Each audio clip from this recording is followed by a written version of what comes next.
If you're hearing this, don't panic. If your face isn't frozen in a grin right now, you have to change it. Smile and never wipe it off. Don't think about why. Don't ask questions. Just do it. Now. Even if you're alone. Even if it feels ridiculous. Because once you understand why, it'll already be too late. You won't be able to fix it. You won't even be you anymore. There's something roaming your town. They don't hurt folks who grin. They think those people are one of them. But if you frown, cry, look upset or scared, they come after you. They move in groups, drifting from street to street, watching faces. So whatever you do, don't let your expression change. They don't walk like we do. They sort of hover, not off the ground, but like their bones forgot how to move. They're quiet. That's the worst part. You don't hear them coming. There's no scream, no hiss, no warning. Just faces. Staring. You look out the window and one might already be there, inches from the glass. Watching. Waiting for a twitch. A tear. A neighbor of mine wrote in her voice memo about how it began exactly 1 week ago. That was the start of the nightmare. Before then, I used to laugh at silly shows, I smiled when I saw friends, I cried during sad movies. Joy felt safe. But since these joy stalkers showed up, any real emotion draws danger. And it's not just sadness they hate. It's truth. Anything real. Real laughter. Real grief. Even a sigh can make them turn. We're not allowed to feel anymore. Only pretend. Only smile. Like puppets. I remember 3 nights back. I forced myself to keep smiling by staring at old comedy clips. But my face ached, my cheeks burned.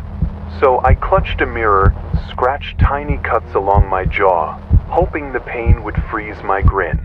There was blood on the sink. I didn't clean it. I needed to see it, to remind myself this was real, that I still had a choice, even if it hurt. It felt like punishment, like I was forcing myself into some mask that didn't fit anymore. I watched myself bleed and smile at the same time. That's when I knew I wasn't okay. I whispered to myself, "You're still here. You're still human." But my reflection didn't look convinced. The hurt worked, until I heard something breaking through my front door. It was exactly 11:12 p.m. when I bolted toward the noise. I didn't scream. I didn't breathe. My body locked up. The sound, it wasn't glass or wood.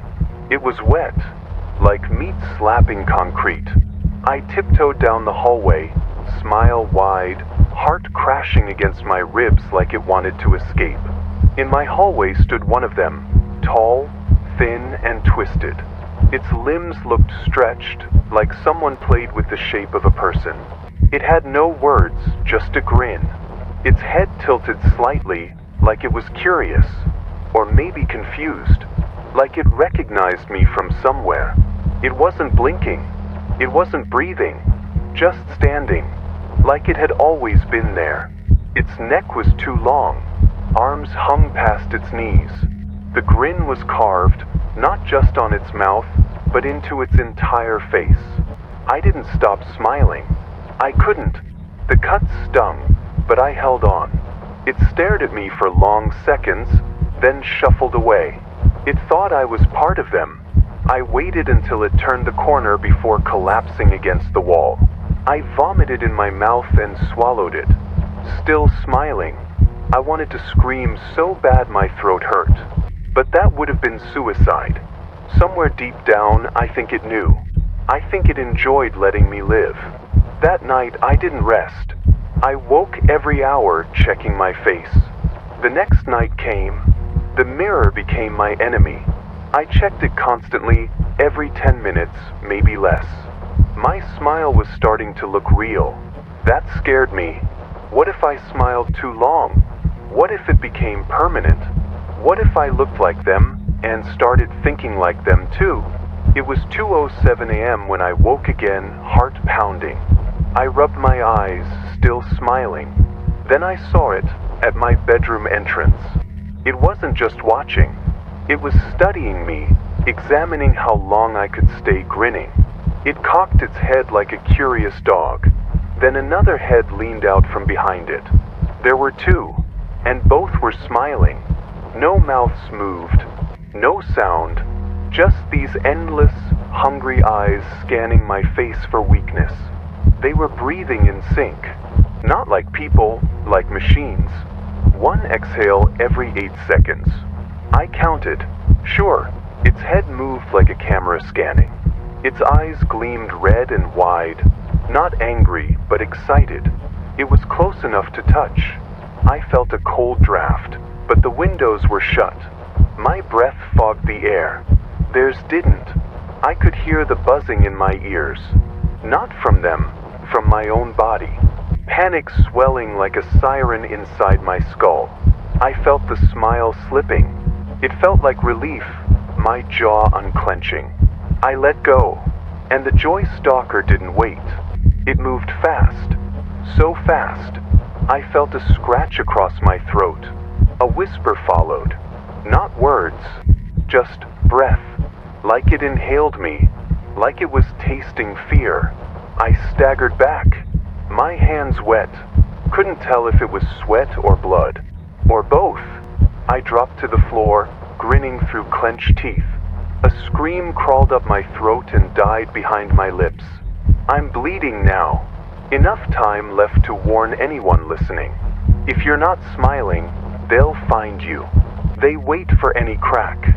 They don't break in. They seep in. Through guilt. Through fear. Through memory. One guy in town tried laughing it off. Said it was mass hysteria. Found him in the park, jaw snapped open like a puppet's mouth. Still grinning.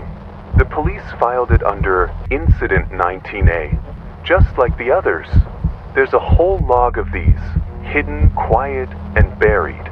In file number 23B, there's a transcript. It ends with the same line every time. Subject found smiling. No signs of struggle. So please, whatever you do, never stop smiling. Smile as long as you can breathe, or they'll decide to finish the job. And once they do, no one will notice you're gone. You'll be standing next to them, grinning, waiting. You'll forget your name. You'll forget your voice. But that smile, that stays. Forever. And maybe that's the scariest part. You won't mind.